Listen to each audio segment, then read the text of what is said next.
In what has been considered one of the best Star Wars stories told since the original trilogy, Andor is filled with the dark reality of what it takes to start a rebellion. The story's ending is as complex as the characters it portrays. Warning, spoilers ahead.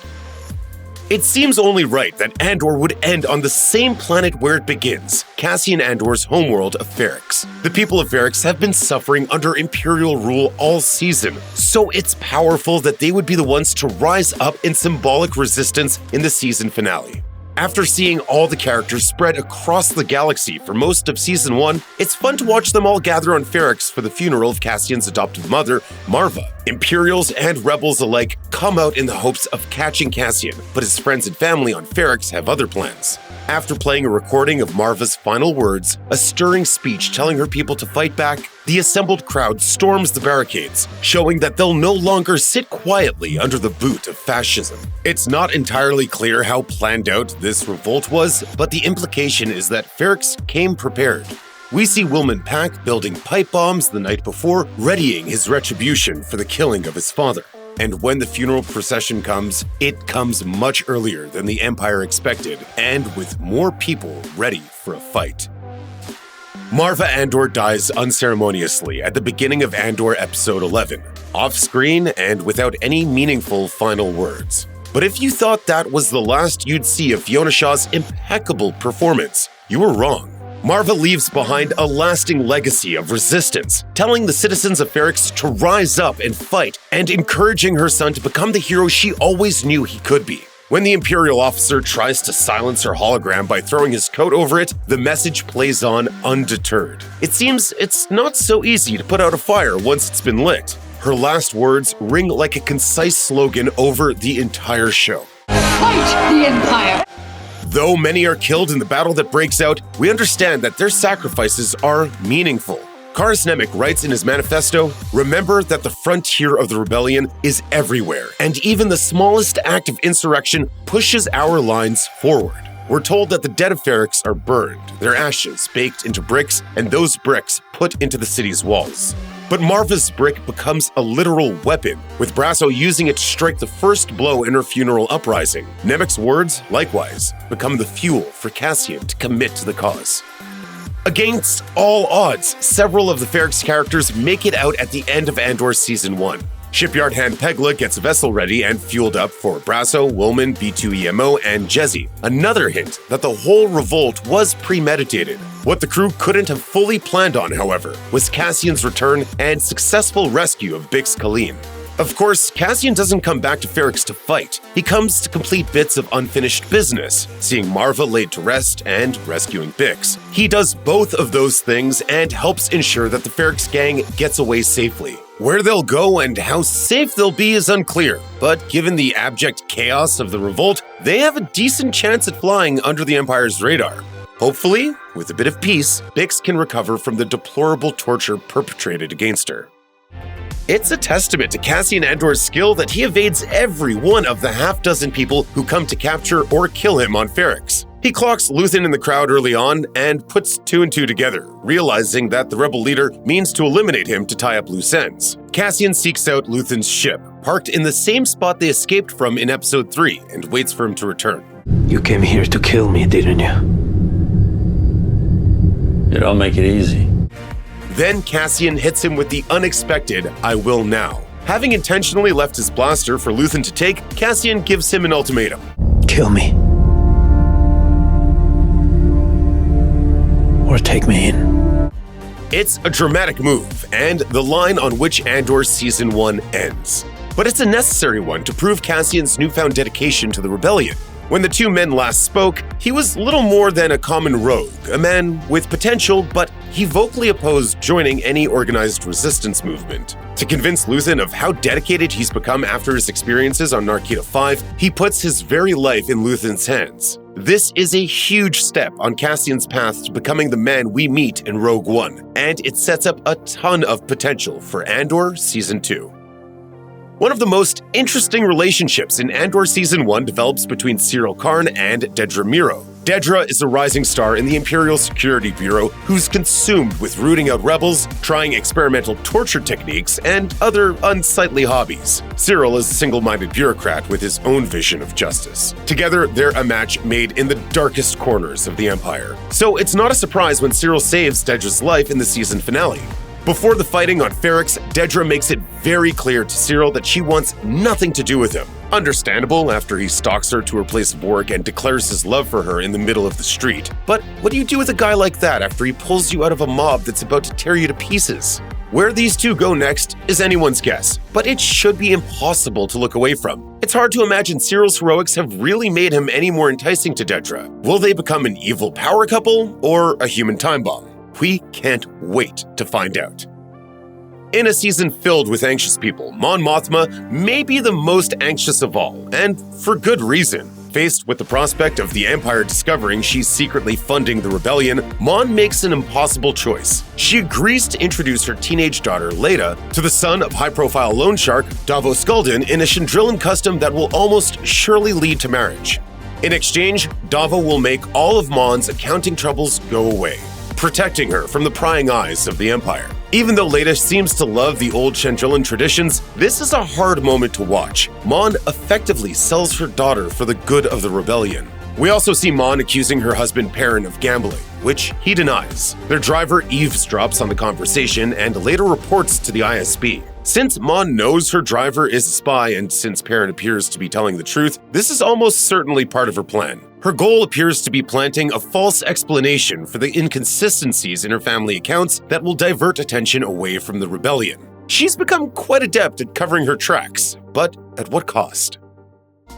By the end of Andor Season 1, Mon Mothma seems to have things pretty under control on her end. Luthen, on the other hand, is on the brink of having his cover fully blown. After narrowly escaping from an Imperial cruiser at the end of Episode 11, he goes straight to Ferrix. This leaves his Coruscant shop fully in the hands of his assistant Clea, who at times seems like she might be the one really running the show. Though the Empire hasn't seen Luthen's face yet, they have identified his ship, the Fondor, which is a custom job. As such, he might need to be a bit more careful if he does return to Coruscant. There's also the fact that his ISB mole, Lonnie, seems to be getting on Dedra Meero's bad side. Given how good Dedra is at her job, this could be big trouble for Luthen later on. For now, though, he's still a free man. Two more characters who managed to make it out of Andor Season 1 alive are Vel and Cinta, who reunite on Ferrix just in time to completely miss Cassian and get out amid the chaos. While there's clearly real love between the two of them, it's also apparent that they're in very different places. Vel is a rich girl who threw her old life away to join the rebellion. On the other hand, Cinta is someone whose entire family was wiped out by stormtroopers. As a result, Cinta is a die-hard radical, someone who never thinks twice about risking everything for the cause. I told you up front, the struggle will always come first. We take what's left. Vel has more reservations and spends a lot of time thinking about what life could be like if they didn't have to fight. Will the demands of revolution tear Vel and Cinta apart? Only time will tell. Vel and Cinta aren't the only rebel agents who head out for parts unknown at the end of Andor Season 1. Ruscott Melshi says goodbye to Cassian on Niamos at the end of Episode 11, telling him they need to split up to increase their chances of survival. Melshi seems enlivened to tell the story of what happened on Narkina 5. He wants the galaxy to know how the Empire is making up prison sentences to create an endless labor pool. If you've seen Rogue One, you'll know that Melshi's passion makes him a loyal soldier of the Rebel Alliance later on. He fights alongside Cassian on Scarif at the end of Rogue One, so it's likely that he'll pop up again in Andor Season 2.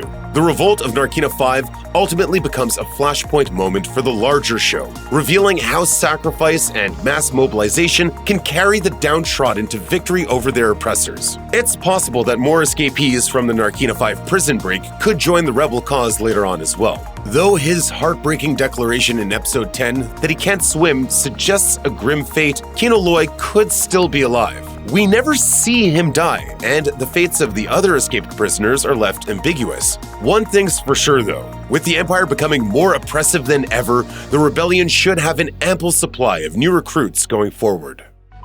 Series creator Tony Gilroy has said that he didn't write Andor to be a political think piece. He prioritized the story and the characters, and that focus shows. However, it's hard to write a grounded narrative about rebels rising up against a fascist regime and not pick up some larger philosophy along the way. By the end of the finale, Season 1 almost reads like a guidebook on how to build revolution right down to the stirring manifesto. Nemec writes in his political treatise, "Freedom is a pure idea. It occurs spontaneously and without instruction. Random acts of insurrection are occurring constantly throughout the galaxy. There are whole armies, battalions that have no idea they've already enlisted in the cause." This is the idea that the season finale brings to the forefront, that no regime, no matter how powerful, can stand up to the strength of the people if they all join forces. Nemec insists that the rich and powerful few are no match for the impassioned many, echoing another manifesto from our own world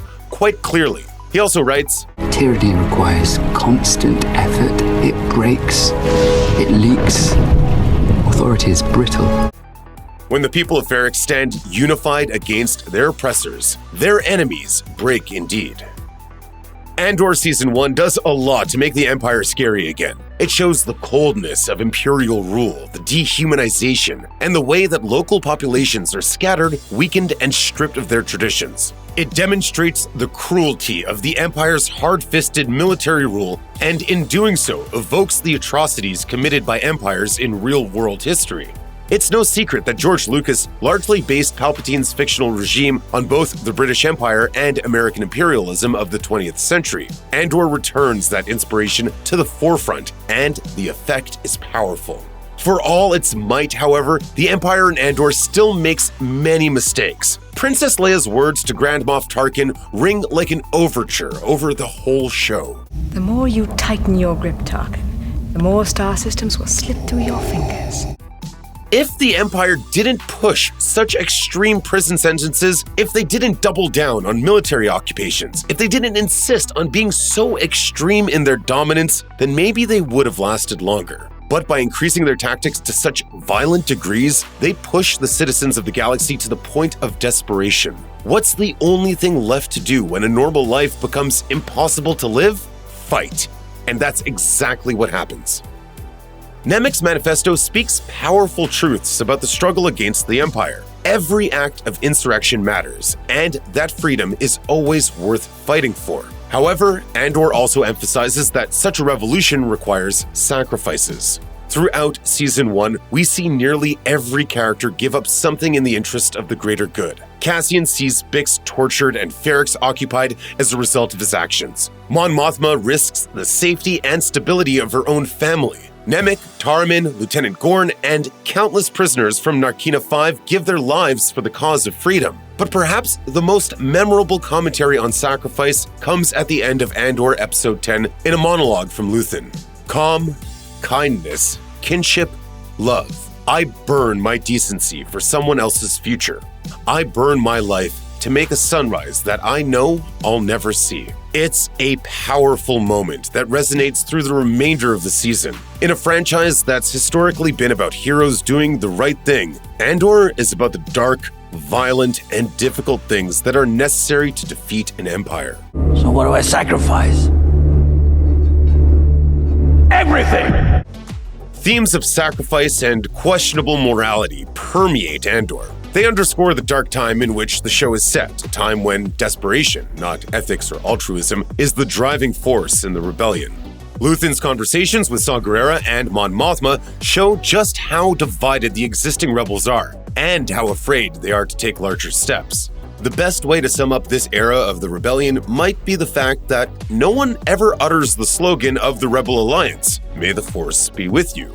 In the original Star Wars trilogy, the Force is frequently invoked by rebel leaders. It's a rallying cry, an optimistic invocation that their cause might be a righteous one. But during the era of Andor, there is no such optimism, no such reverence. As the story of the show continues in Season 2, we'll likely see the rebellion transform into the one seen in the original films. In Rogue One, Jyn Erso uses hope as a rallying cry for Cassian and the other rebels, and it seems like they've almost forgotten the meaning of the word. Now we see the reasons why. Hard, dirty work is necessary to get to a place where hope can thrive, Andor seems to say. And that work is far from done at the end of Season 1.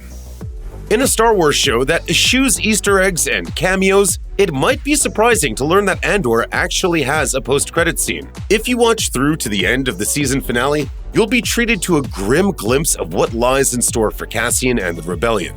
A close-up shot shows droids of some sort assembling what appears to be a massive plate or dish of some kind. Look closely, and you'll recognize the connector pieces they're installing as the same devices the prisoners of Narkina 5 were forced to build day after day. The camera then zooms out to reveal that the thing being constructed is part of the in-progress Death Star, specifically the super laser itself. The fact that Cassian was forced to help build the very thing that would ultimately kill him is dark. But there's also a triumph in remembering that he gets the last laugh. By successfully stealing the Death Star plans with Jyn, he ensures the station's destruction. There's a nice symmetry in tying these disparate plot lines together, and that intentionality will surely remain in Andor Season 2.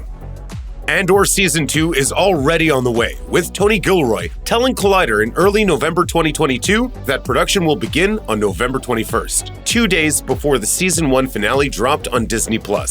That means things are already in motion, which is great news for fans. Unfortunately, we may be waiting a while before Andor Season 2 premieres. Speaking with The Wrap in September 2022, Gilroy said that production for Season 2 won't end until August 2023, and that post-production could take as long as another whole year afterward. That would mean a premiere date sometime in the late summer or early fall of 2024 at the earliest. As for what Andor Season 2 might look like, we already have a lot of clues. In an interview with Rolling Stone, Gilroy discussed how Season 2 will cover the remaining 4 years leading up to Rogue One, saying that the season will start with a 1-year time jump. The next 4 years are not about becoming a revolutionary. They're about learning to be a leader and how difficult it is to put the Alliance together and what happens to people who are the original gangsters versus the establishment, and a lot of different other issues. Given the way Season 1 ends, that makes a lot of sense. The showrunner added,